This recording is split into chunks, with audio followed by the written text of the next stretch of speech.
नहीं हो रहा है।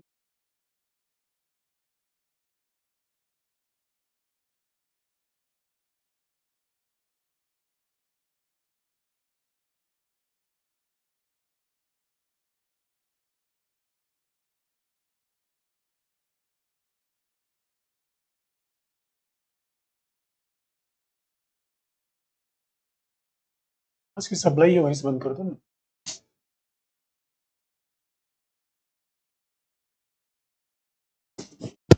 Good morning everyone. तो पिछली क्लास में हमने आपको बताई थी नेहरू की विदेश नीति। और आगे बढ़ने से पहले किसी ने पूछा भी था सवाल, एक मुद्दे को हल करते चलें फिर आगे बढ़ें कि गुट निरपेक्ष नीति का मतलब क्या है। भारत की गुट निरपेक्ष नीति का मतलब क्या है? What is India's policy of NAM, non alignment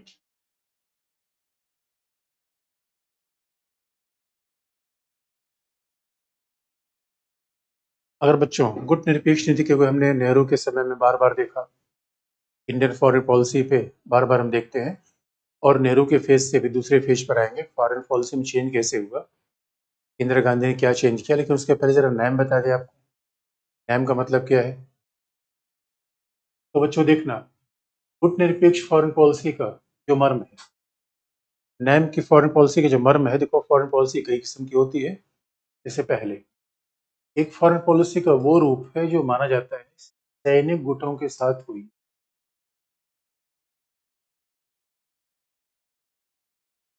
तो विदेश नीति में एक मिलिट्री अलायंस की पॉलिसी होती है।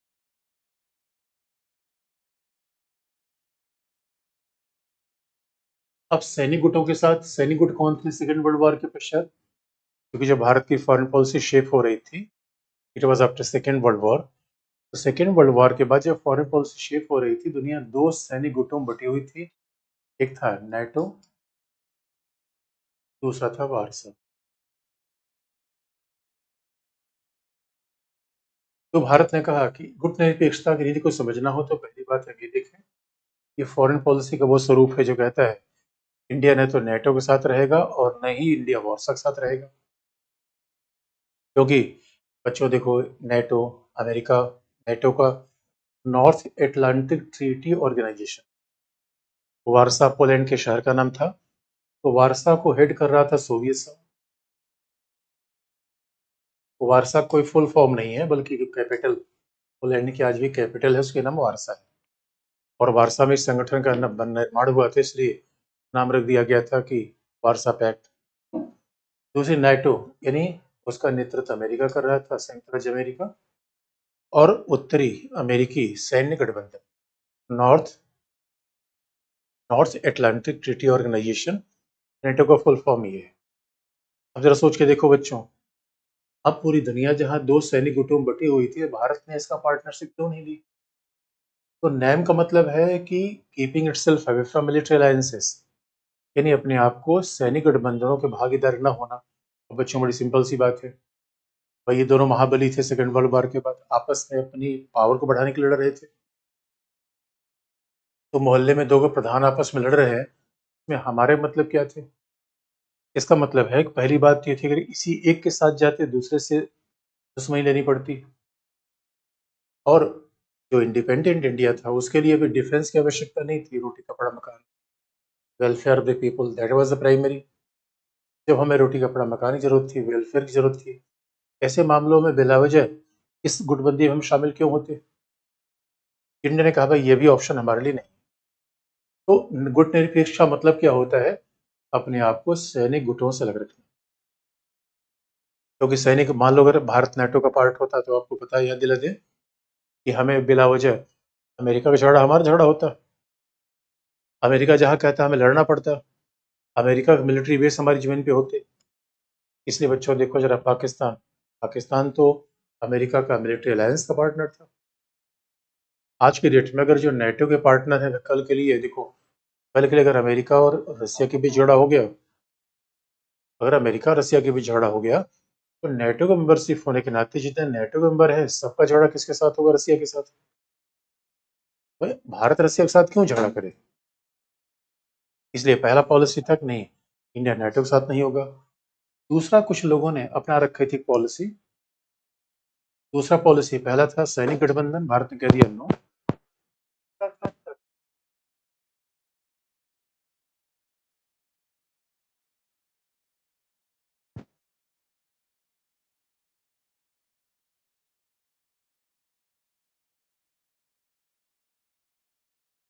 तटस्थता की नीति, पॉलिसी ऑफ न्यूट्रलिटी।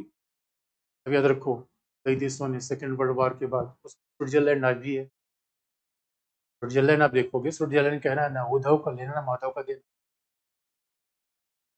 ना काहू से दोस्ती, ना काहू से बैर। तो अब जरा जरा सोच के देखो, अब जब ना काहू से दोस्ती ना काहू से बैर, अगर ऐसा सिद्धांत है स्वाभाविक रूप में तो बड़ी परेशानी होगी।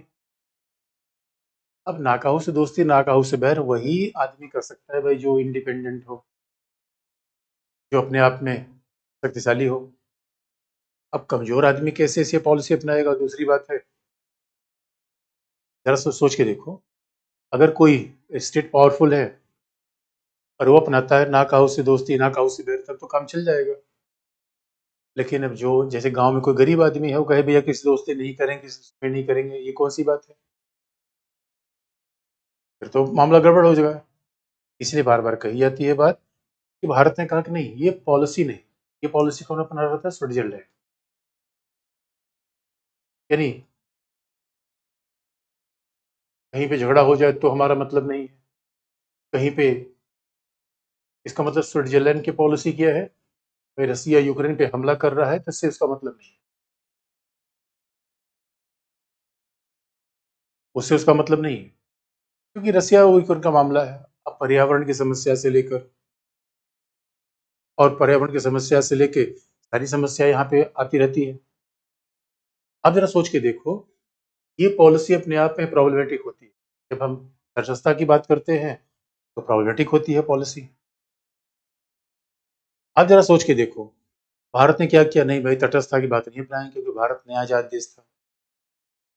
भारत नया आजाद देश था, और ये नया आजाद देश था, इसीलिए भारत ने कोशिश किया कि भैया हमें तो अन्याय के खिलाफ बोलना पड़ेगा, हमें तो अन्याय के खिलाफ बोलना पड़ेगा, हमें तो स्वाभाविक रूप से शोषण के खिलाफ बोलना पड़ेगा। इसीलिए भारत ने कहा न तो हम तटस्थता की नीति अपनाएंगे और न ही सैन्य गुटों के साथ जाने की policy.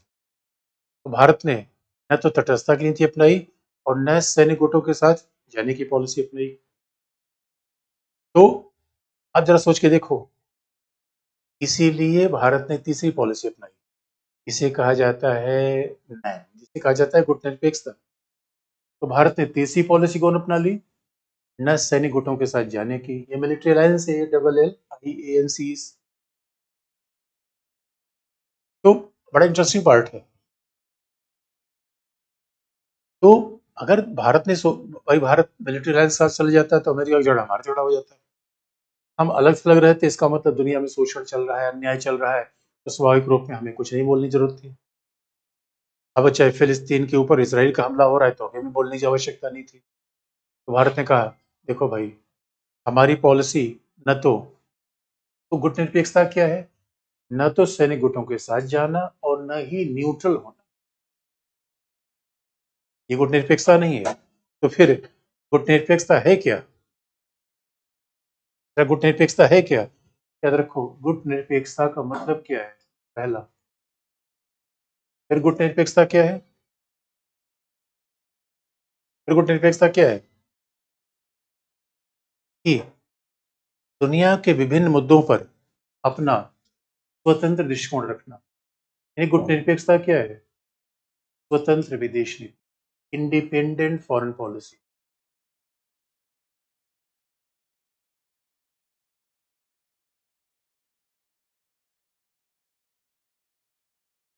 NAM is an example of a independent foreign policy. गुटनिरपेक्षता का मतलब क्या है? स्वतंत्र विदेश नीति, याद रखना, स्वतंत्र विदेश, इंडिपेंडेंट फॉरेन पॉलिसी। अब बात बहुत बड़ी होती है दोस्तों, याद रखो, स्वतंत्र। अब जरा जरा सोच के देखो, अगर गांव में मोहल्ले में आपके दो बाहुबली हैं, अरे कोई स्वतंत्र कैसे रखेगा? अब पता चला कि एक तरफ ब्रजेश सिंह है, दूसरी तरफ मुख्तार अंसारी, दो बाहुबली रहेंगे। तो बाहुबली सोचेंगे पूरी दुनिया हमारी तरफ चली जाए, तो स्वतंत्र रहना अपने आप बड़ी मुश्किल की बात है। इसे पावरफुल लोग सोचते हैं कि पूरी दुनिया हमारे पीछे चल पड़ी, और भारत तो नया नया देश था, आजाद था। इसके बावजूद भारत ने कहा ना भाई, एकला चलो, एकला चलो। और इसीलिए भारत ने क्या कहा, इसी स्वतंत्र विदेश नीति का परिणाम था कि भारत ने कहा कि हम संबंध यूएस और यूएसएसआर दोनों के साथ बनाएंगे, हमारा संबंध दोनों के साथ रहेगा। तो बात ध्यान रखने की बात है, India want to cultivate partnership with both major powers. जबकि ये पूछते थे भाई हमारे साथ हो हमारे खिलाफ हो, भारत ने कहा देखो गड़बड़ है। ये बड़े आश्चर्य की बात करते थे। जॉन फॉस्टर डलेस अमेरिका के विदेश सचिव थे, और नेहरू से पूछा कि नेहरू जी आप किसके साथ हो, हमारे साथ हो हमारे खिलाफ हो? नेहरू ने कहा अरे भाई मैं आपके साथ भी हूँ और सोवियत संघ के साथ भी हूँ। क्या नहीं, याद रखो बच्चों, दो लोगों से दोस्ती करना कितना चैलेंजिंग होता है। लेकिन भारत में खतरों खिलाड़ी था। भारत ने कहा भाई आपस में लड़ रहे हैं तो लड़े, हमें मतलब नहीं है, हमें तो दोनों के साथ अपने आने हैं। इसे कहते गुट निरपेक्ष पॉलिसी। गुट निरपेक्षता का मतलब क्या है? सैनिक गुटों से अलग थे। अब नाटो वारसा ज्वाइन नहीं करना चाहते थे, लेकिन बच्चों हमने कभी अमेरिका और सोवियत संघ से संबंध खराब थोड़ी करने का प्रयास किया।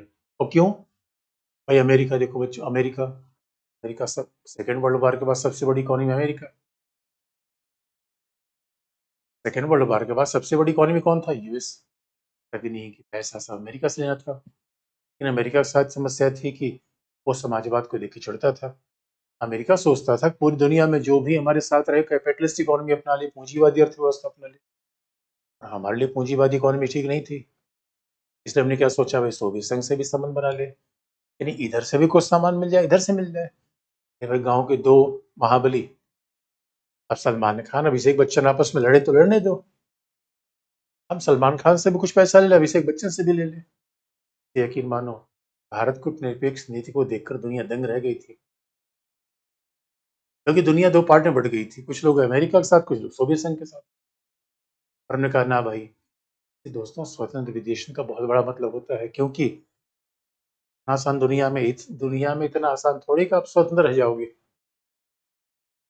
लेकिन मामला इतना इतना ही नहीं है। और सच मानो स्वतंत्र विदेश नीति का मतलब यही नहीं था। सच मानो ये विदेश नीति क्या थी? गुटनिरपेक्षता, शोषण, आधिपत्य का विरोध। और दुनिया में शोषण के रूप कौन से थे? साम्राज्यवाद, उपनिवेशवाद, रंगभेद नीति का विरोध, यानी ये सब शोषण के रूप थे। Various forms of exploitation like colonialism, imperialism. तो गुट निरपेक्ष नीति में हमने इन सबका विरोध किया। यानी कुल मिला के हम दुनिया कैसी बनाना चाहते थे? A world should be govern through the rules, not through the power. यानी एक रूल बेस्ड वर्ल्ड ऑर्डर होना चाहिए। इन संयुक्त राष्ट्र संघ के आदर्शों से दुनिया चलनी चाहिए। एक नियम आधारित विश्व होना चाहिए, शक्ति पर नहीं, बाहुबल पर नहीं। दुनिया जंगल जैसी नहीं होनी चाहिए। The world should be based on rule based world order.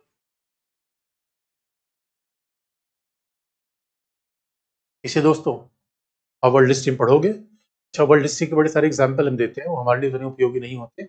NCERT पढ़ोगे, अगर आप सर ने आपको पढ़ाया होगा वर्ल्ड हिस्ट्री, या नहीं पढ़ाया तो आगे आप पढ़ोगे तो आप देखोगे ये तो पूरी दुनिया में, यानी सच मानो जो महाबली होते हैं वो चाहते हैं दुनिया ऐसी चलाए जैसे शेर जंगल चलाता है। लेकिन बच्चों, अगर शेर से ही दुनिया चलेगी, जंगल में शेर का ही शासन रहेगा, फिर हिरन का क्या होगा, गाय क्या होगा, भैंस का क्या होगा? यानी बच्चों, केवल पावर्स दुनिया नहीं चल सकती। सच मानो दुनिया ऐसी होनी चाहिए जहाँ पे शांति हो। और मानव जगत में तो जंगल का नियम नहीं चल सकता। बच्चा पैदा होता है तब अशक्त होता है, बूढ़ा हो जाता है तो कमजोर होता है, फिर 2-4 साल 10 साल की जवानी में ही शक्तिशाली होता है। इसलिए गुट निरपेक्ष नीति का मतलब ये नहीं था बच्चों गुटों से अलग होना, सैनिक गुटों से अलग होना इसका नकारात्मक मतलब है दुनिया में शांति स्थापित करना, फाइटिंग फॉर पीस, पीसफुल को एग्जिस्टेंस।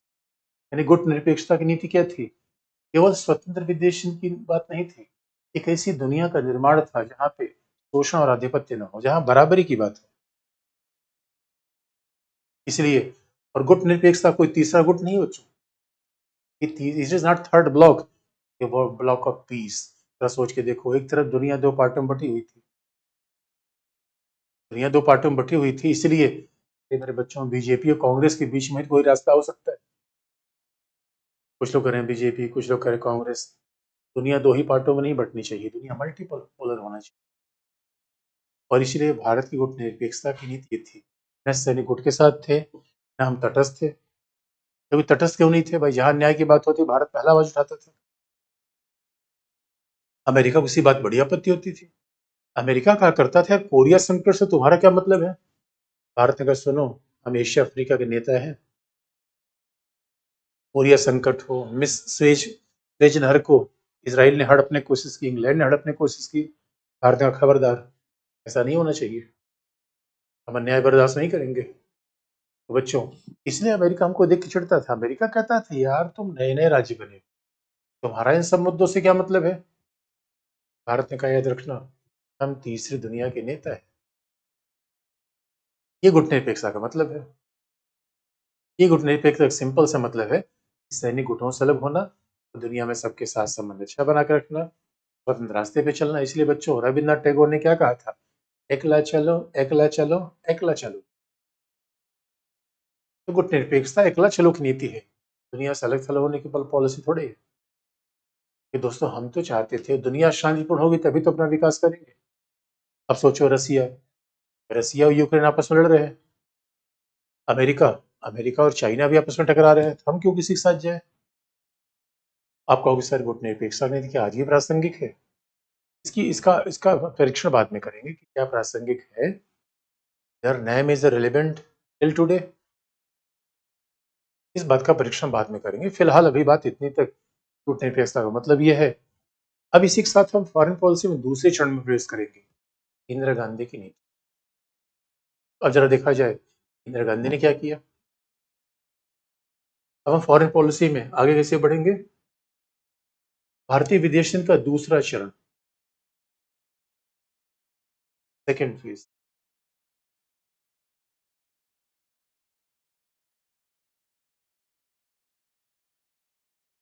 जो अब सेकेंड फेज की फॉरेन पॉलिसी कैसी है? It is realist. अब हमारी विदेश नीति आदर्शवादी नहीं रही, अभी कैसी हो गई? यथार्थवादी। Now Indian foreign policy became realist. ये सेकेंड फेज था। अब विदेश नीति कैसी हो गई? यथार्थवादी। अब जरा सोचे देखो। और अब ये तो अभी देखो, अभी तो नेहरू को प्रशंसा की, अब बच्चों में नेहरू की आलोचना भी करेंगे, और ये क्रिटिकल अप्रोच है। अब हम दोनों पक्षों को देखते हैं, अभी इसलिए मैं ये नहीं उम्मीद होती किसी का आंख मूंद के ब्लाइंडली फॉलो करें, बल्कि हम खामियां भी देखते हैं कई बार। और खामी ये है बच्चों, कई बार कहा भी जाता है। अब जरा सोच के देखो, गुट निरपेक्ष नीति नेहरू अपना रहे थे, ये कमाल की बात है यार। हमारे देश के चाणक्य ने कहा था, चाइना आपके बगल में था, और चाणक्य ने कहा था पड़ोसी शत्रु होता है, और नेहरू चाइना का दोस्त। ये मेरे बच्चों, नेहरू ने ठीक है कि फॉरेन पॉलिसी में अमेरिका से पैसा ले लिया, सोवियत संघ से पैसा ले लिया, सभी के साथ पैसा लिया, लेकिन अब देखो खामी कहाँ आई, क्यों ये परिवर्तन हुआ? जरा सोचो, क्यों सेकंड फेज में ऐसा फॉरेन पॉलिसी में चेंज आया? 1962 में चीन ने भारत पर आक्रमण कर दिया, Chinese invasion over India.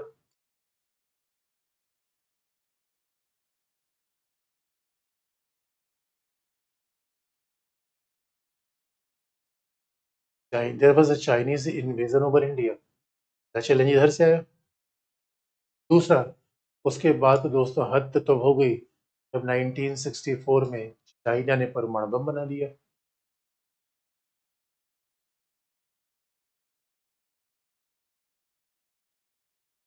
When China conducted nuclear test, China acquired a nuclear weapon। और थर्ड, 1965 में पाकिस्तान ने भारत पर हमला कर दिया। जरा सोचो बच्चों, कितनी गंभीर बात थी।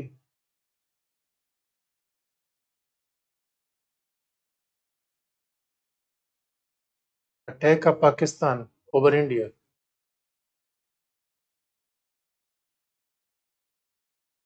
और फिर 1971 में एक बड़ा इंटरेस्टिंग चेंज आया। 1971 में क्या हुआ, यूएसए और चाइना के बीच हो गई, और यूएसए चाइना के बीच दोस्ती का काम हमारे छोटे भाई पाकिस्तान ने किया था। अब दुनिया में इतना चेंज आया। और बच्चों देखो, नेहरू के लिए कई बार लोग आलोचना करते हैं।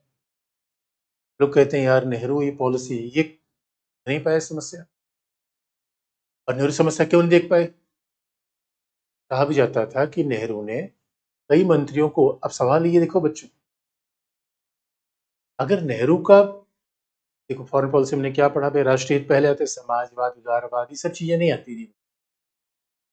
ये तो शुरू से बता चुके हैं, फॉरेन पॉलिसी में नेशनल इंटरेस्ट पहले आता है। और नेशनल इंटरेस्ट के साथ सीधा सा मतलब जो हमारे काम की विचारधारा जैसी कोई चीज होती नहीं। वही आलोचक तो ये कहते हैं कि नेहरू इसलिए सोवियत संघ के साथ जाना चाहते थे, सोवियत संघ समाजवादी था, सोशलिस्ट था। अब दोस्तों जरा सोच के देखो, दो आदमी आपके सामने, अब जवान आदमी हो, शादी विवाह का कार्यक्रम बन रहा है, दो आदमी आपके सामने हैं, एक पैसे वाला है, दूसरे से आपका विचार मिल रहा है। तो मेरे बच्चों, शादी ब्याह किस आदमी से करोगे। प्रेगमेटिज्म ये कहता है भाई विचार विचार मिलना वाला कोई बड़ी बात नहीं होती। विचार ये सब इसे दिमागी फितूर होता है, भावना कूड़ेदान है, इसका जीवन में कोई मतलब नहीं है। और विचार हमारा क्या किसी से मिलेगा, विचार मिलना ये सब कई बार बच्चे जो नए नए बच्चे जवानी में सब गलतियां कर जाते हैं, किसी को देखते कुछ कुछ होने लगा, जीवन भर समझ लो कुछ है कुछ होगा, ज्यादा कुछ नहीं हो पाएगा। सब बेकार की बातें हैं, कभी इन सब चीजों को, अरे भाई अमेरिका पावरफुल देश था सेकेंड वर्ल्ड वॉर के बाद, चाइना कहाँ। रसिया अमेरिका के कंपैरिजन में आज से लेके पिछले 70 साल तक आर्थिक रूप में अमेरिका की बराबरी रसिया कभी कर ही नहीं पाया, पूरे कोल्ड वॉर में नहीं कर पाया। यार ये बताओ, हमें तो अमेरिका के साथ जाना चाहिए था। और हुआ क्या, 71 में अमेरिका और चाइना के बीच में दोस्ती हो गई। जरा सोच के देखो, चाइना और अमेरिका 71 में एक साथ चले आए। अरे भाई ये काम इंडिया क्यों नहीं कर सकता था। और बच्चों का हाथ तो ये जाता था कि जब, क्योंकि आप याद रखना, कोल्ड वार के समय 1945 के बाद अमेरिकन फॉरेन पॉलिसी थी चाइना को अलग थलग करना। अमेरिका चीन को अलग अलग थलग क्यों करना चाहता था, उसका कारण था बच्चों, वो चीन को अलग, चाइना को अलग थलग इसलिए करना चाहता था क्योंकि चाइना सोशलिस्ट था। अब एक सोशलिस्ट कंट्री को अमेरिका अलग थलग करना चाहता है, कोल्ड वॉर में झगड़ा सोशलिज्म और कैपिटलिज्म के बीच होता था।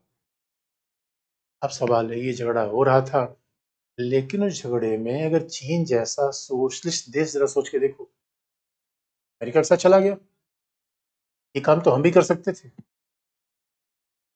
ये नहीं कर पाए।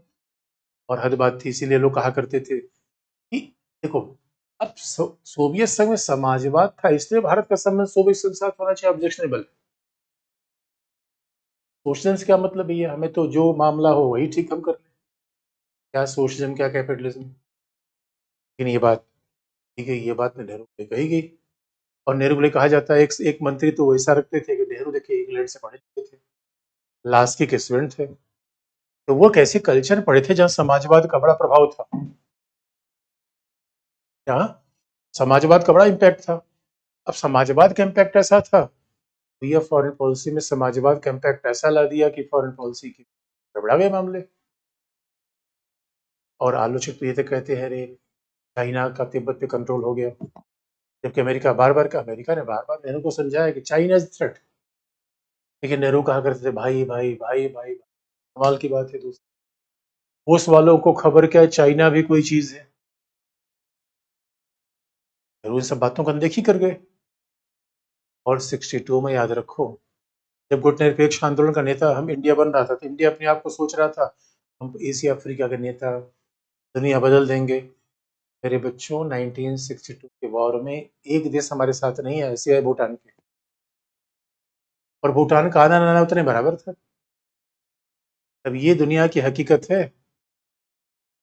यानी एक बात याद रखना जीवन में, या तो शक्तिशाली बन जाओ बच्चों, फिलॉसफी तो होती है, या तो शक्तिशाली बन जाओ या शक्तिशाली का हाथ पकड़ लो बच्चों। और नेहरू ने कोई रास्ता नहीं अपनाया भाई, भारत आजाद हुआ शक्तिशाली था नहीं, भारत आजाद हुआ शक्तिशाली नहीं था, शक्तिशाली का हाथ भी नहीं पकड़ा, एकला चलो, और मामला गड़बड़ा गया, पिट गए।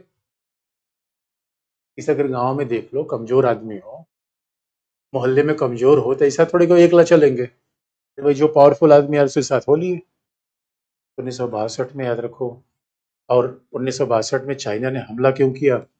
भारत के नेतृत्व पर, भारत का आधिपत्य पर, भारत के मनोविज्ञान पर। ये बहुत बड़ा सेटबैक था हमारी फॉरेन पॉलिसी के लिए। लोगों ने हमारे बड़ी मजाक उड़ाई, लोगों का यार इन नेहरू ये कह रहे दुनिया में शांति बना देंगे, अपना सुरक्षा देख नहीं पाए। मेरे बच्चों, मेरे गांव में एक व्यक्ति थे, वो गांव का जहां झगड़ा होता था पंचायत करने जाते थे, वो पंचायत में झगड़ा हल करने जाते थे, खुद पिट के चले जाते थे। ये कमाल की बात है, पंचायत बाद में करना यार, पहले अपने सुरक्षित तो हो जाओ। जरा सोच के देखो, हमारी सुरक्षा पर ध्यान नहीं दिया गया, इन्हें 62 में हरा दिया बच्चों। और याद रखो, राष्ट्रीय सुरक्षा से और संप्रभुता से बड़ा कोई मामला होता ही नहीं। यानी या हकीकत की बात यह है कि नेहरू चाहते थे चीन के साथ शांति हो जाए, और चीन तो बड़ा होशियार राज्य है। चीन नेहरू से अरे जब पूरी दुनिया में चीन अलग थलग था, अमेरिका ने यही नेहरू से कहा था कि अमेरिका नेहरू आप हमारे साथ आ जाओ, हम चीन को देख लेंगे। नेहरू नहीं गए। अमेरिका ने कहा था तिब्बत पर चीन का नियंत्रण होने नहीं देंगे, आप हमारे साथ आओ। नेहरू नहीं गए। तो दोस्तों, होश वालों को खबर क्या है, चाइना भी कोई चीज है। अब ये, अब ऐसा भी, अब ये सब नेहरू की आलोचनाएं बन गई फिर तो। अगर दोस्तों ये मामला न हुआ होता तो, और उसके बाद 1964 में चीन ने एक बार हमारे ऊपर हमला किया, जमीन ले ली दोस्तों। उसके बाद 1964 में चाइना ने परमाणु बम का परीक्षण कर दिया, और हम क्या करें, दुनिया से परमाणु हथियार मुक्त होना चाहिए। कमाल की बात। अरे गांव में सब लोग, गांव, अच्छा दोस्तों कभी देखना, जिन बच्चों के पास बंदूक होगा, अपने पापा से जाके बोलो ऐसा है पापा, बंदूक हटा दो, बंदूक खराब चीज होती है। बंदूक रखने वाला व्यक्ति दूसरी बंदूक खरीदने की कोशिश करता है, और यहाँ हमारे पड़ोस में परमाणु बम आ गया, बंदूक आ गई, और हम दुनिया में सफेद कबूतर उड़ाते रहे। बड़ा खतरनाक मामला है। और उसके बाद जरा सोचो, पाकिस्तान, पाकिस्तान ने हमारे ऊपर हमला कर दिया, जरा सोचो बच्चों, ये पाकिस्तान की औकात हमारे सामने क्या है? पाकिस्तान की आज की आबादी 20 करोड़ है, यूपी से कम। पाकिस्तान की पूरी आबादी यूपी से कम है, उस पाकिस्तान ने हमारे ऊपर हमला कर दिया। ये तो ठीक घटना ऐसी है जैसे कि राजपाल यादव ने अली के ऊपर हमला कर दिया हो। जरा सोच के देखो दोस्तों, बेइज्जती वाली बातें थी कि नहीं थी? चीन ने हमला किया, एक बात हो गई, हम बचा नहीं पाए अपने आप। कौन सी शांतिवादी नीति?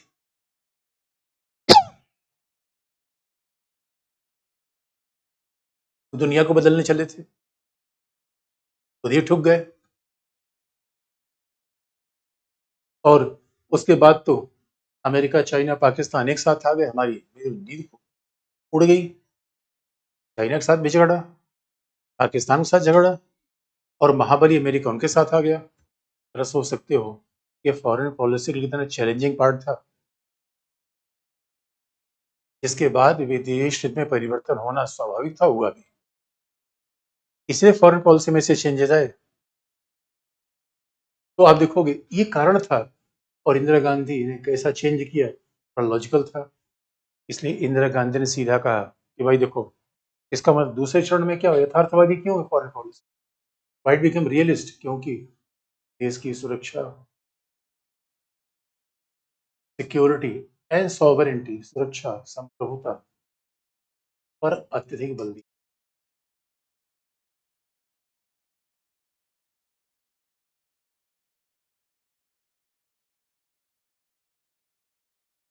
सिक्योरिटी एंड सॉवरेंटी बिकेम की। कैसे?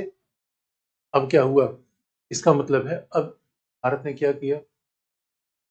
भारत सोवियत संघ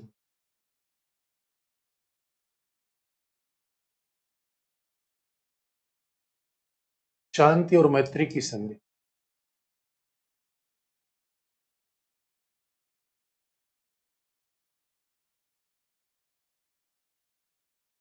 Indo USSR treaty of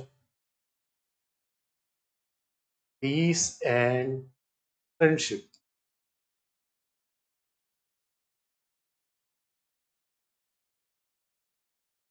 Bharat Soviet संघ से शांति मित्रता की संधि कर ली।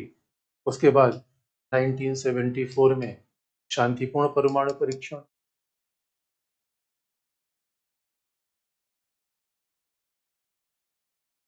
Peaceful nuclear explosion.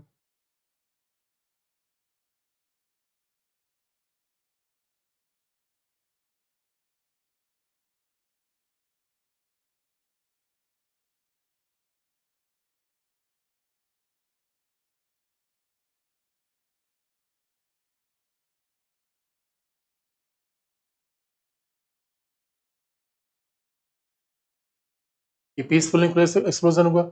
उसके बाद तो हमने सिक्किम का विलय कर लिया और 1971 में पाकिस्तान को हराया। पाकिस्तान को धूल चढ़ा दी दोस्तों। India defeated Pakistan in the war of 71।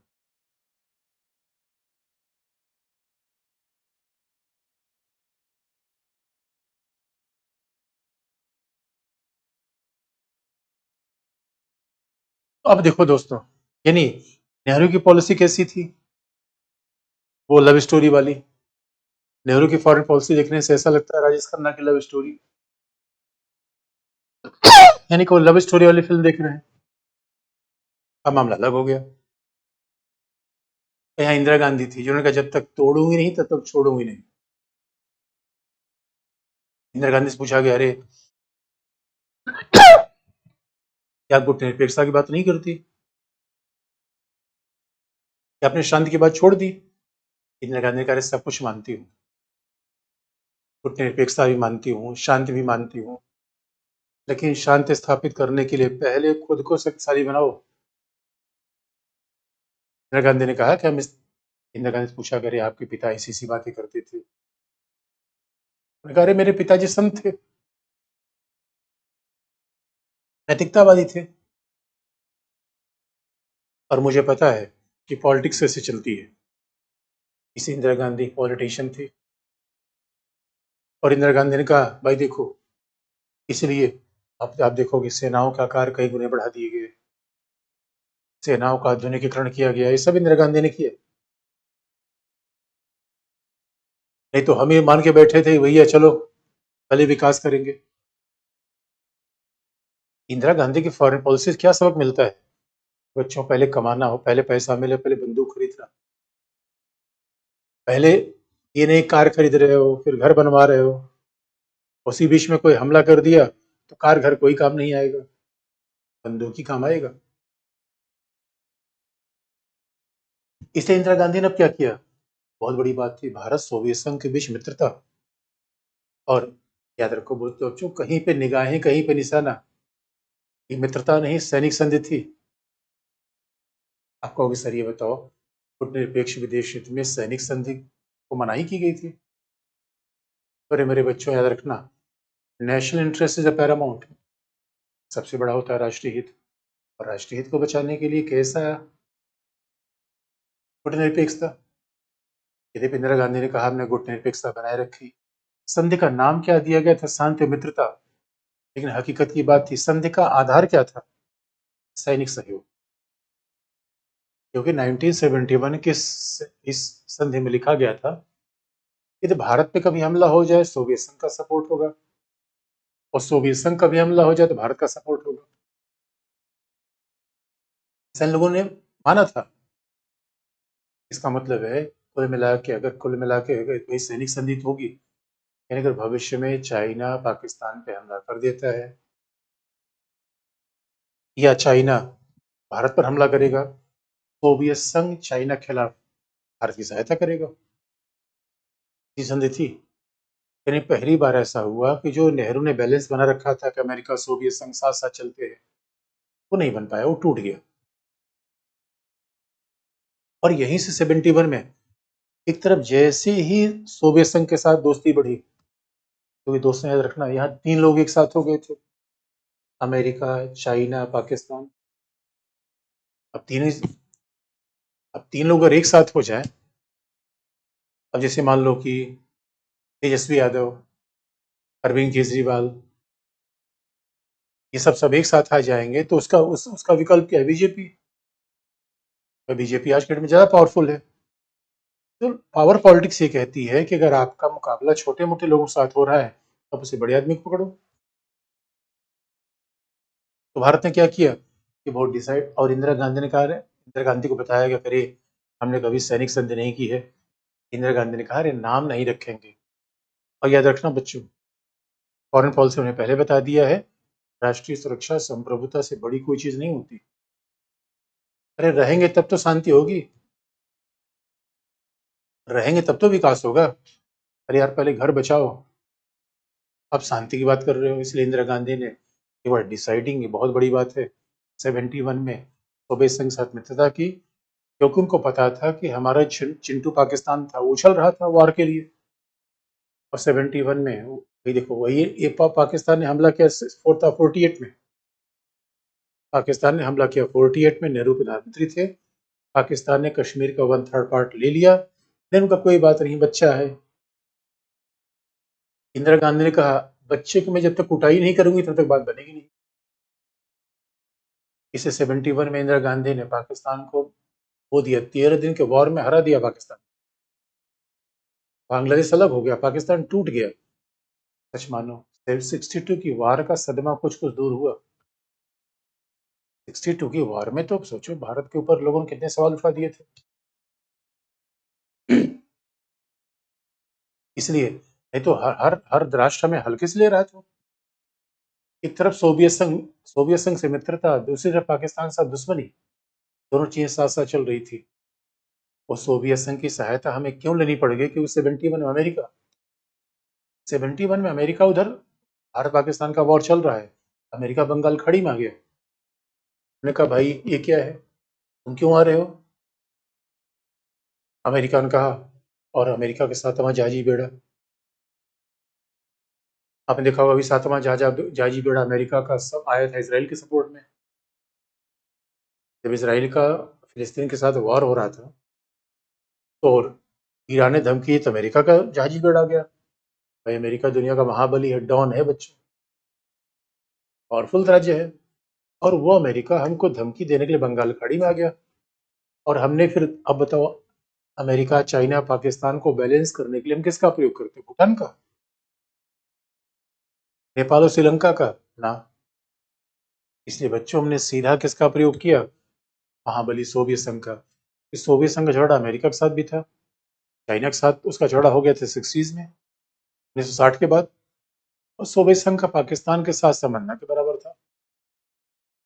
इसीलिए तीनों को बैलेंस करने के लिए इंदिरा गांधी ने कहा हमें कोई दोस्त चाहिए, और वो था सोवियत संघ। तो ये फॉरेन पॉलिसी में बड़ा चेंज था। यानी कहने को तो हम गुटनिरपेक्ष थे, लेकिन कुल मिला के सोवियत संघ के गुट के साथ जुड़ गए थे। लेकिन जुड़े क्यों? राष्ट्रीय सुरक्षा पर खतरा आ गया, एकता अखंडता खतरे में आ गई।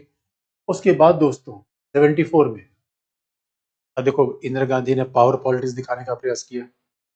अरे बंदूक रखने को मैंने बोला था, चलाने को थोड़े। और इंदिरा गांधी ने क्या किया? पहली बार भारत एक इकलौता देश था जिसने परमाणु परीक्षण किया।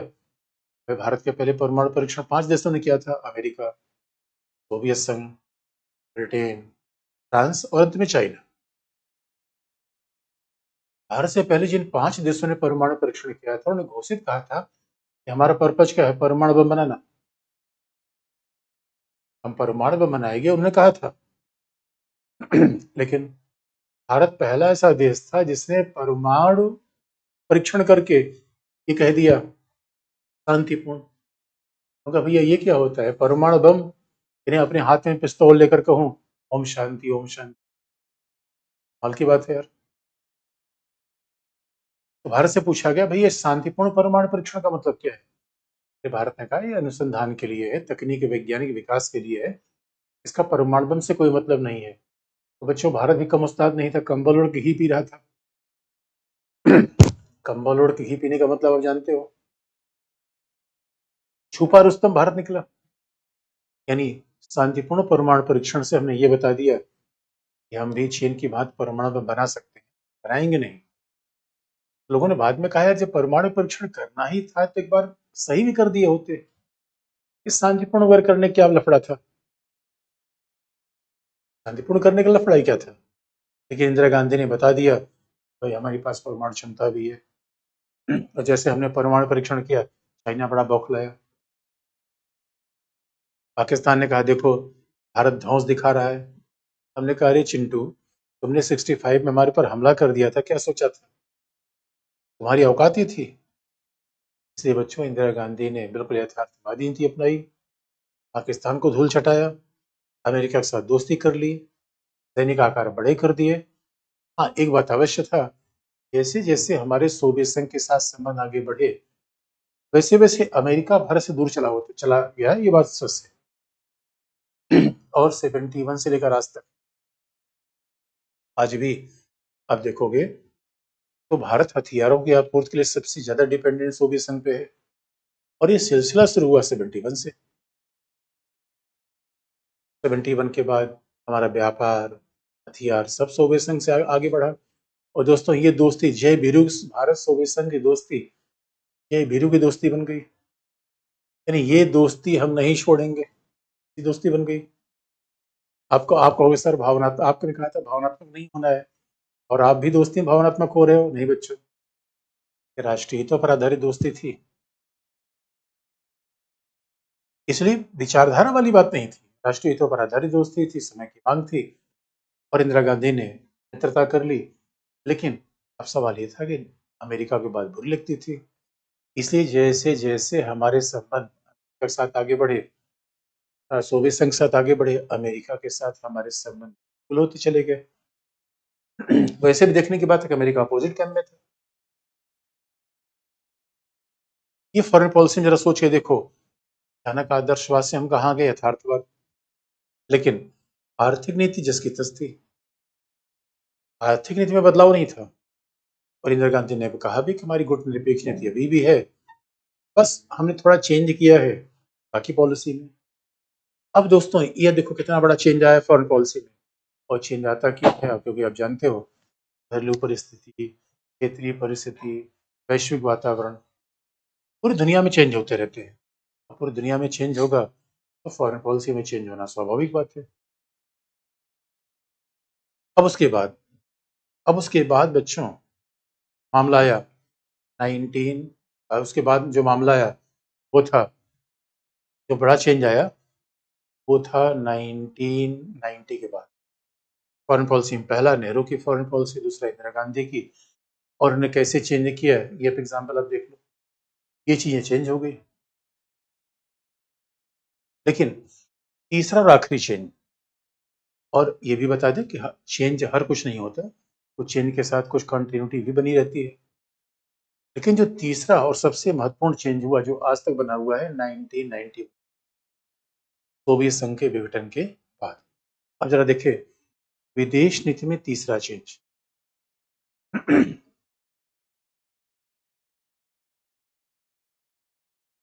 और 1991 के बाद की परिस्थिति देखने से पहले जरा देखिए 1980 का दशक कैसा था।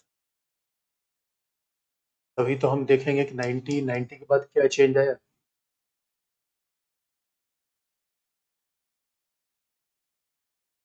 क्योंकि फॉरेन पॉलिसी में जो अभी का चेंज सबसे इंपॉर्टेंट चेंज है 1991 के बाद। और यही हिस्ट्री आप देखोगे पूरी फॉरेन पॉलिसी में आती है।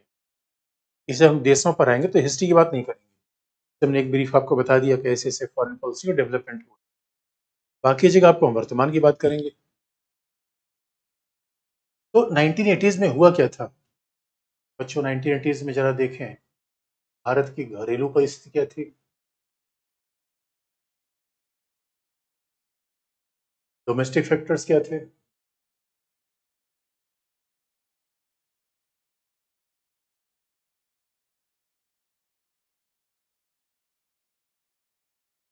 आप जानते हो कि भारत की इकोनॉमी कैसी थी? विस्तृत अर्थव्यवस्था।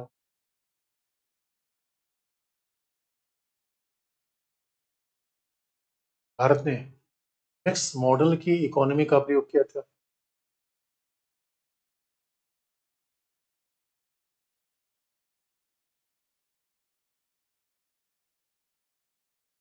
भारत का जो डोमेस्टिक फैक्टर था उसमें हमने मिक्स मॉडल की इकोनॉमी का यूज किया था। हमने मिश्रित अर्थव्यवस्था के मॉडल का प्रयोग किया था। इसका मतलब है इसमें समाजवाद पूंजीवाद दोनों एक साथ रहेंगे। समाजवाद पूंजीवाद दोनों एक साथ रहेंगे, लेकिन इंटरेस्टिंग पार्ट है, अगर समाजवाद पूंजीवाद दोनों एक साथ रहेंगे तो झुकाव समाजवाद की तरफ। और मानो इंदिरा गांधी के बाद से तो ऐसा हमारी सोवियत संघ के साथ दोस्ती बढ़ी तो हम समाजवादी और होते चले गए। इंदिरा गांधी ने समाजवाद को और आगे बढ़ा दिया। और हकीकत की बात ये थी कि समाजवादी अर्थव्यवस्था ध्वस्त होने के कगार पे थी। सार्वजनिक उद्यम बर्बाद हो गए। यानी और बड़ा इंटरेस्टिंग पार्ट है, यही 80 के डिकेट्स था जब इकोनॉमिक प्रॉब्लम सोवियत संघ में भी आ रही थी। क्योंकि समाजवादी इकोनॉमी एक चैलेंज होता है, सब कुछ राज्य का इंटरफेरेंस था। जरा देख दो, क्या हमने दोस्ती का निर्वाह किया? हम तो डूबेंगे सनम, तुमको भी ले डूबेंगे। सोवियत संघ की इकोनॉमी नीचे जा रही थी, भारत की अर्थव्यवस्था नीचे जा रही थी, बड़ा संकट का समय था। और अब जानते हैं, जो एटीएम खराब होता है सारी दुनिया फिर गड़बड़ा जाती है मामला। तो जो भारत की अर्थव्यवस्था थी वो नीचे जा रही थी पहला। और इतना ही नहीं, कुल मिला के सोवियत संघ 1991 में, जो सोवियत संघ की इकोनॉमी खराब हुई, तो भारत का जो सबसे बड़ा व्यापार था वो सोवियत संघ के साथ था कोल्ड वॉर में। तो जब सोवियत संघ की अर्थव्यवस्था खराब हुई, भारत पर प्रभाव अपने आप पड़ा। और हमारे जितने सार्वजनिक उद्यम थे, सरकारी उद्यम थे, सब ध्वस्त हो गए।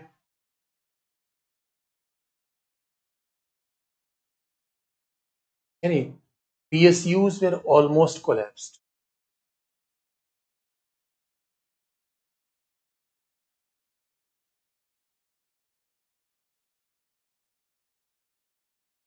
जो सार्वजनिक उद्यम थे, सरकारी उद्यम थे, वो सब ध्वस्त हो गए।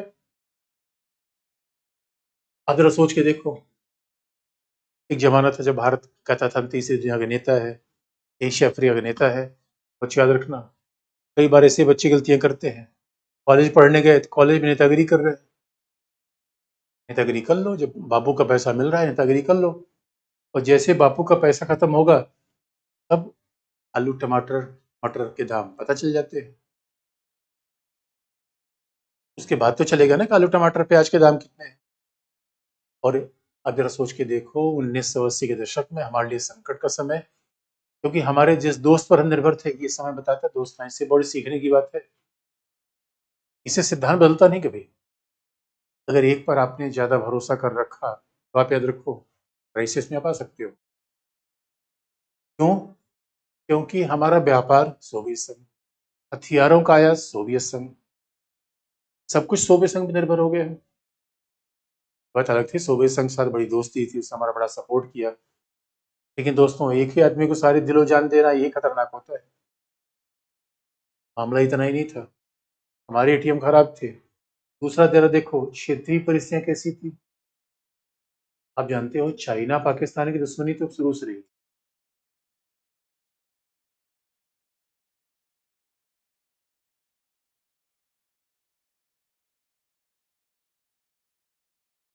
ये कॉन्टेक्स्ट ऐसा था, भाई चाइना पाकिस्तान थ्रेट शुरू से थे।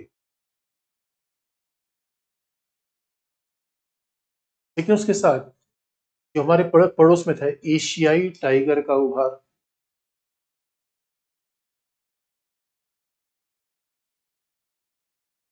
एशियन टाइगर्स कौन से थे? जैसे सिंगापुर, दक्षिण कोरिया, उस समय हांगकांग भी उसमें था। हांगकांग, जब चाइना का पार्ट है, और जिस पे चाइना भी दावा कर रहा है वो है फार्मोसा या ताइवान। अगर सोच के देखो दोस्तों, कितने छोटे छोटे देश, कितने छोटे छोटे देश थे, लेकिन आर्थिक प्रगति के मामले में पूरी दुनिया के सेंटर में आ गए। यानी हमारे लिए रीजनल कॉन्टेक्स्ट हॉस्टाइल बन गया। और जो छोटे मोटे पड़ोसी देश थे, एक सिंगापुर है बच्चों, सिंगापुर की आबादी 80 लाख, दक्षिण कोरिया की आबादी 5 करोड़, हांगकांग, ताइवान, इनकी आबादी तो वही 2-4 करोड़ वाली मामला है। अब ये सब देश लगातार सर पट, इन्हें एशियन टाइगर क्यों कहा गया? क्योंकि इनकी आर्थिक विकास की दर वैसी थी जैसे टाइगर की छलांग होती है। तो ये टाइगर जंप लेता है 20 फीट, 15 फीट, वैसे इनकी इकोनॉमिक ग्रोथ रेट थी 15 फीट, 20 फीट, 15%, 20%। हमारी इकोनॉमिक ग्रोथ रेट कितनी थी? 1%। ये जरा सोच के देखो।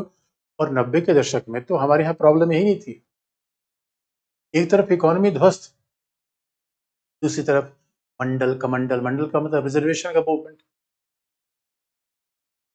कमंडल का मतलब राम मंदिर का मूवमेंट। एक तरफ हमारी अर्थव्यवस्था ध्वस्त हो रही थी, दूसरी तरफ मंडल का मूवमेंट आगे बढ़ रहा था। ये बड़ी चौंकाने वाली बात थी। ये अपने आप में बहुत इंटरेस्टिंग बात थी। एक तरफ तो स्वाभाविक रूप में हमारे लिए चैलेंज बढ़ रहा था, और यहाँ पे, और यानी पहली बार 89 में हमारी अर्थव्यवस्था तो खराब हो ही रही थी। पहली बार 89 में कोलिशन गवर्नमेंट है, गठबंधन सरकार आ गई, लोकसभा में किसी दल का बहुमत नहीं रहा। अब लोकसभा में किसी दल का बहुमत नहीं रहा तो स्वाभाविक रूप में सरकार के लिए और भी चैलेंज था। और जरा सोच के देखो, और वैश्विक परिस्थिति क्या थी?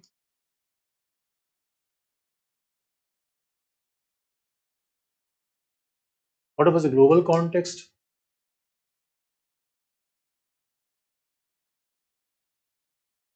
सोवियत संघ का विघटन,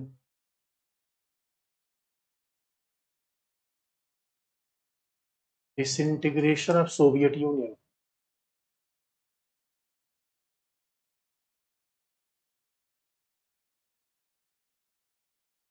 सोवियत संघ का विघटन, डिसइंटीग्रेशन ऑफ यूएसएसआर। उसके बाद क्या हुआ? दुनिया में अमेरिका का प्रभुत्व,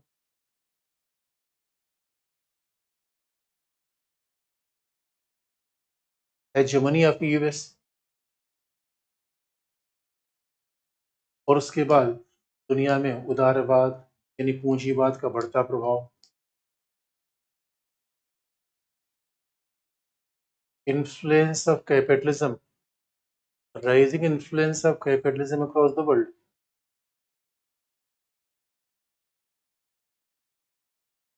rising influence of capitalism across the world, जरा सोच के देखो कैसी कंडीशन आ गई दुनिया में। एक तरफ, एक तरफ जरा सोच के देखो, जो हमारा सोवियत संघ हमारा दोस्त था, नीचे आ रहा था। अमेरिका था, दंदना कर ऊपर बढ़ रहा था। अब दोस्तों जरा सोच के देखिए, इस पे हम निर्भर थे, हमारा दोस्त ही कोलैप्स हो गया। और उसके बाद पूरी दुनिया में समाजवाद, सोवियत सोवियत संघ के विघटन से पूरी दुनिया में समाजवाद का प्रभाव कम हो गया। अब जब समाजवाद का प्रभाव कम होगा, अब स्वाभाविक रूप में हमारे यहाँ भी समाजवाद था। इसलिए बच्चों, 90s के बाद जो चैलेंज आया कि अब कैसे, अब सवाल ये है, हमारा दोस्त तो गड़बड़ा गया, और सोवियत संघ जब गड़बड़ा है, उससे उस सोवियत संघ का उत्तराधिकारी कौन बना? रूस, रसिया, जो आज भी है। और रूस ने कहा कि भाई अब हमें अमेरिका से सहायता लेनी है। अगर सोचो देखो, वही सोवियत संघ जो कस्में वादे खाता था अमेरिका को ध्वस्त करने की, अब वो अमेरिका के साथ चला गया। यानी केजरीवाल, लालू प्रसाद यादव, तेजस्वी सबको जेल भेजने की बात करते थे, अब उन्हीं के साथ चले गए चुनाव में। ये पॉलिटिक्स हमेशा होता है। इसलिए no permanent friend, nobody is permanent friend and nobody is permanent food, what is permanent is a interest. ये बात तो हमेशा होती है। इसलिए बच्चों, अब जरा देखो माहौल कैसा हो गया। अब माहौल आ गया है कि यूएस का प्रभुत्व बढ़ने लगा, पूंजीवाद का इन्फ्लुएंस बढ़ने लगा, और हमारा दोस्त गड़बड़ा गया। ऐसे मामलों में फॉरेन पॉलिसी में चेंज होना नहीं था, चेंज करनी मजबूरी थी। और इसलिए 91 के बाद बड़ा इंपॉर्टेंट चेंज हुआ। वो इंपॉर्टेंट चेंज से पहले जरा आपके सवाल क्या है, जरा ऑन कर देना स्क्रीन। बच्चे सुनो,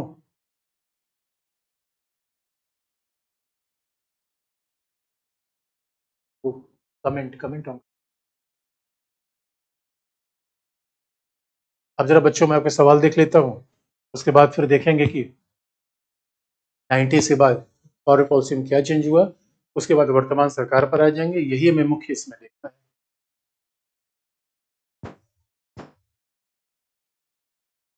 जरा सोच के देखो, इसलिए कहा भी जाता है कि फॉरेन पॉलिसी स्टैटिक नहीं रहती है, बदलाव करती है। फॉरेन पॉलिसी में बदलाव होता है और बदलाव होना ही प्रकृति का नियम है। इसलिए इसका मतलब है अब यहाँ कोई सरकार होती है बदलाव करती है। तो इतने बड़े चेंज हो रहे थे जो पिछले 45 साल में कभी नहीं हुए, अब इतने बड़े चेंज हो रहे थे, बदलाव होना स्वाभाविक है।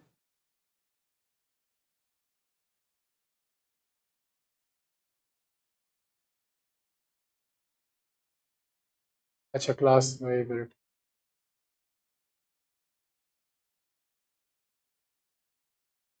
अब किसी बच्चे ने पूछा उदारीकरण की शुरुआत कैसे हुई?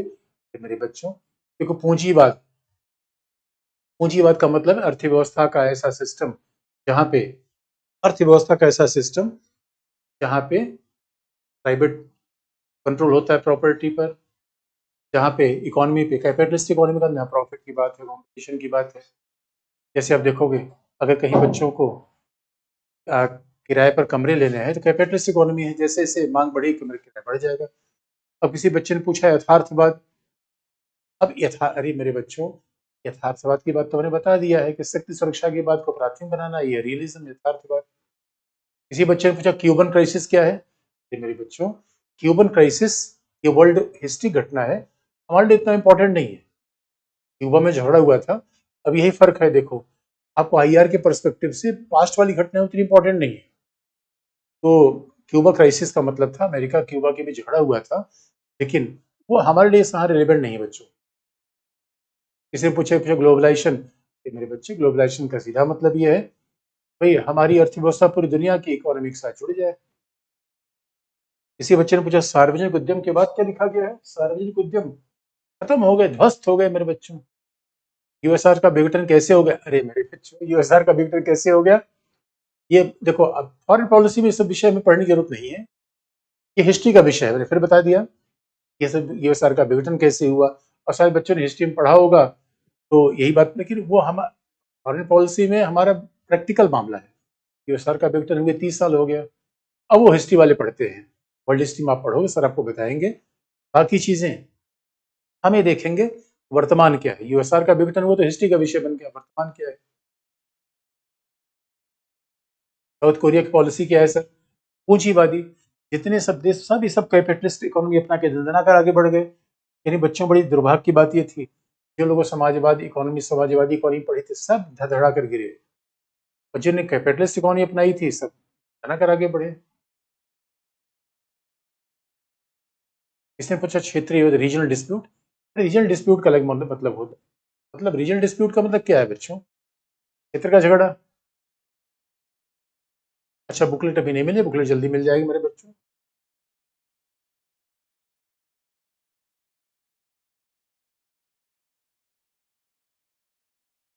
आप किसी बच्चे को, अभी तो अमेरिका के साथ रहना सर जी, अब रूस इंटरैक्ट में समाप्त हो गई।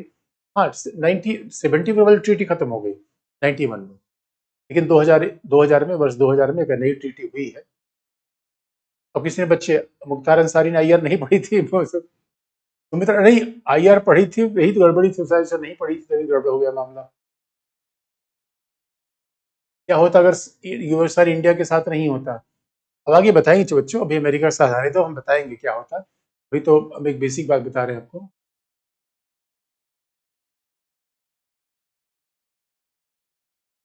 अब बच्चे ने पूछा मिश्रित अर्थव्यवस्था क्या है? मिलीजुली अर्थव्यवस्था, जहाँ मेरे बच्चों पूंजीवाद समाजवाद का मिला जुला रूप। और PDF, yes everybody will get the English PDF, don't worry about that. ये सब आपको मिल जाएगा, हिंदी इंग्लिश दोनों पीडीएफ मिल जाएगा। किसी बच्चे ने कहा जगदीश में कोल्ड वार क्या है? मेरे कोल्ड वार, मेरे बच्चे जगदीश, कई बार बिना जब हाथ पांव चले तुम्हारे और तुम्हारे दोस्त के बीच कोई झगड़ा हो जाता है, इसे कहते हैं कोल्ड वॉर। तो वर्ल्ड हिस्ट्री में तुम पढ़ोगे भी, ये सब सब चीजें पढ़ेंगे। किसी बच्चे ने पूछा स्वतंत्र विदेश नीति क्या है? मेरे दोस्त, जैसे तुम स्वतंत्र रूप में अब किसी के साथ दोस्ती करोगे, अब तुम्हारा पार्टनर कहे इनके साथ दोस्ती मत करो, तो ऐसा थोड़ी सी बात मानोगे। वैसे भारत अपनी दोस्ती करने के लिए दूसरे की बात मानेगा, ऐसा जरूरी नहीं। उन्होंने पूछा कोल्ड वार क्या है? अरे मेरे बच्चों, कि तुम लोग वर्ल्ड हिस्ट्री में आगे पढ़ोगे, चिंता मत करो, सब पढ़ोगे कोल्ड वार।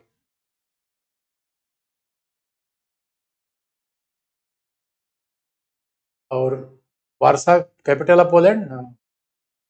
जापान भी एशियन टाइगर है। जापान तो बहुत पहले से, और जापान एशिया का टाइगर नहीं, वो तो सुपर टाइगर है बच्चों। जापान तो बहुत बहुत पहले से आगे बढ़ गया, 70s से। अभी हांगकांग चाइना का पार्ट है। पहले हांगकांग एक तरीके से ब्रिटेन के अंतर्गत इंडिपेंडेंट था। सर हाल भारत के लिए नॉन अलाइनमेंट की जगह, हाँ ये अरे, अब हाल में, अभी हाल में बताऊंगा मेरे बच्चों, हाल में नॉन अलाइनमेंट है कि नहीं है, कैसे। किसी बच्चे ने पूछा हेजमनी क्या है? हेजमनी मतलब दोस्तों प्रभुत्व, आधिपत्य, दबदबा, भौकाल मेंटेन करना, ये हेजमनी है। किसी बच्चे थिंक टैंक क्या है? थिंक टैंक का मतलब विद्वान, इंटेलेक्चुअल्स को थिंक टैंक कहा जाता है। प्रिया ने पूछा चीन समाजवादी है? आगे प्रिया जवाब दे देंगे। चीन क्या है आगे इसका जवाब को मिल जाएगा।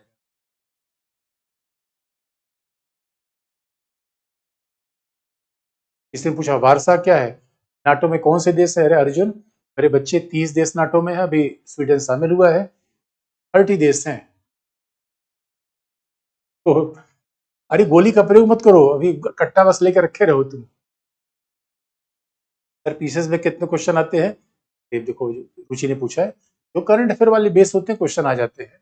अब तटस्थता गुट निरपेक्षता में क्या अंतर है? अरे तटस्थता का मतलब होता है ना हाँ कहे ना कहे। गुट निरपेक्षता का मतलब है कि अच्छी बात को अच्छा कहे, बुरी बात को बुरा कहे। अमेरिका भारत को परमाणु परीक्षण क्यों नहीं करने देना चाहता था? अरे मेरे दोस्त, अब तुम अपने प्रधान को चुनौती दोगे, मैं प्रधान का चुनाव लड़ना चाहता हूँ, हमारा पड़ोसी चुनाव बात स्वीकार करेगा? नहीं करेगा। Power politics. किसी न किसी, अरे नेटो भारत शामिल नहीं है मेरे बच्चे, नेटो में इंडिया शामिल नहीं है। किसी ने पूछा पीसेस की स्टडी क्या होनी चाहिए? अरे मेरे बच्चे, ये बताओ इंडियन फॉरेन पॉलिसी में क्या पीसेस क्या आईएस, यार जो बेसिक बात है तो वही रहेगी ना। बस कहीं कई बार पीसेस थोड़े छोटे सवाल पूछे जाते हैं। पीसेस और आईएस में, अरे फॉरेन पॉलिसी इंडिया की तो वही रहेगी मेरे बच्चों। उसमें पीसेस और आईएस क्या मतलब होता है? ठीक है बच्चों, आज के लिए इतना ही। बाकी ये अभी कल, इसके बाद कल शुरू करेंगे। किसी बच्चे ने ब्रिटेन वुड्स व्यवस्था, अरे ब्रिटेन वुड्स जगह का नाम है जहां पे WTO, IMF, IBRD जैसी संस्थाओं का निर्माण हुआ। अमेरिका के हैम्पशायर का एक जगह है, क्या नाम है इसका? ब्रिटेन वुड्स है। इसने पूछा बुक कैसे पढ़नी है? अरे मेरे बच्चों, अब देखो जो हमने पढ़ा दिया बेसिक पहले पढ़ लो, भारतीय विदेश में विकास पढ़ लो, उसके बाद पड़ोसी इसके साथ जिस क्रम में लिखा है उसी क्रम में पढ़ लो, अपने आप पर्याप्त है। कल हम देखेंगे 90s के बाद फॉरेन पॉलिसी में कैसे चेंज हुआ। 90s में फॉरेन पॉलिसी में चेंज कल देखेंगे। Okay, thank you. इसमें साम्राज्यवाद क्या है? एक देश के द्वारा दूसरे देश का शोषण, exploitation of foreign country by other, imperialism. कच्चा तीव, अरे कच्चा तीव आपको श्रीलंका बता देंगे, चिंता मत करो। Okay, bye bye.